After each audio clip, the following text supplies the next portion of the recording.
Les gens disent toujours, « Non, je n'ai pas l'habitude de parler au micro. » Ce n'est pas ce que les gens pensent de vous. Après ça, ils se détendent. Voyez-vous que je dis juste ce que je veux?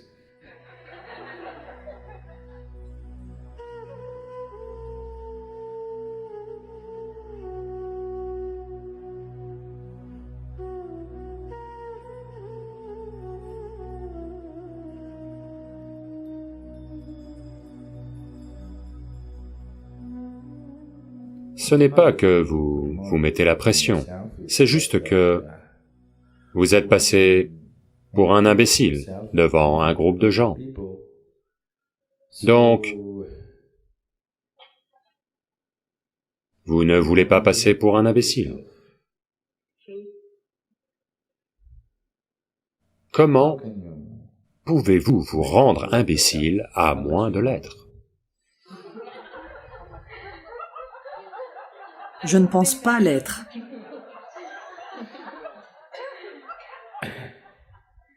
Vous ne pouvez pas vous rendre imbécile et vous ne pouvez pas non plus vous rendre intelligent, n'est-ce pas?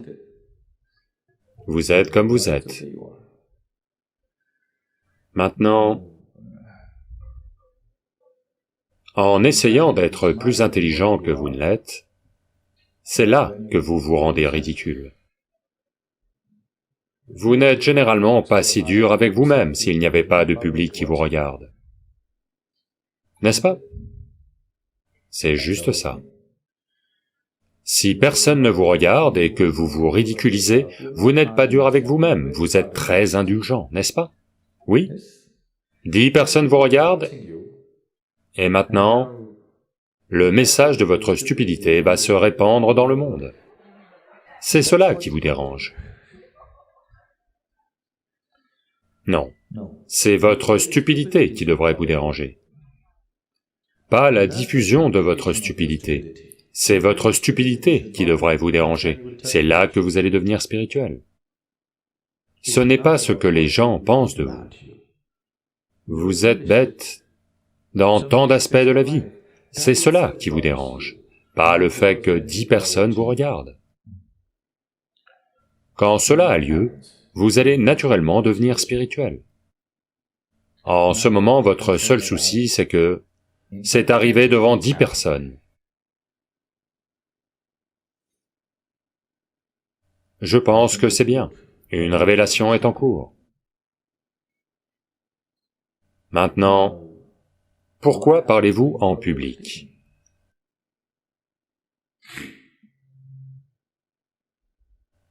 Pourquoi parlez-vous en public? Ne parlez pas en public, parlez simplement. Les gens disent toujours, « Non, je n'ai pas l'habitude de parler au micro. » Je leur dis, « Ne parlez pas au micro, parlez simplement.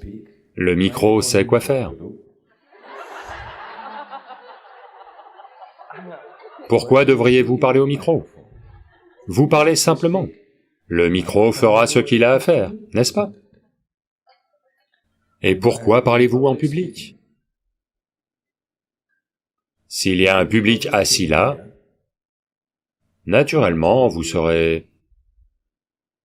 Vous savez, il y a peut-être quelqu'un qui va essayer de vous descendre parmi eux. J'étais récemment, il y a environ 8-10 jours, j'étais avec un groupe de gens à New Delhi. Cette personne, maintenant il n'est plus vraiment dans l'action, mais... il fut à une époque le bras droit du président, et il était ministre et il a joué beaucoup de rôles, il a fait le tour du monde, parlé à toutes sortes de groupes dans le monde.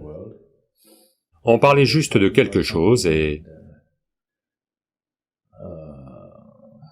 il a dit que, même pour... ce que je sais, c'est qu'il a été avec de grands leaders du pays comme Indira Gandhi. Il a été proche d'elle pendant tout son temps au pouvoir et... il a dit, les plus grands leaders, quand ils se tiennent pour la première fois devant une foule, il y a un peu de nervosité. Après ça, ils se détendent. J'ai dit, cette nervosité vous arrive parce que vous prétendez que ils font partie de vous, mais ce n'est pas vrai. C'est pour ça que ça vous arrive.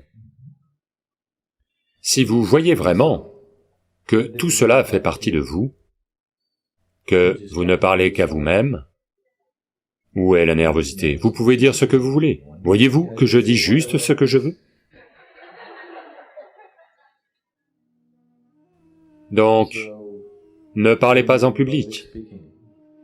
Si vous considérez vraiment tout comme étant vous-même, vous exprimez simplement ce qui est vrai pour vous, et c'est tout. Pourquoi sauriez-vous tout retourner, et ensuite pourquoi devez-vous vous taper dessus? Laissez-leur le plaisir de vous taper dessus. Si vous dites des absurdités, ils auront le plaisir de vous taper dessus. Pourquoi serait-ce à vous de le faire? C'est leur travail. Laissez le travail des autres aux autres, n'essayez pas de tout faire, n'est-ce pas? Si vous dites des absurdités, ce sont eux qui vont vous jeter des pierres. Laissez-le se passer comme ça, ne vous jetez pas des pierres à vous-même, ce n'est pas nécessaire.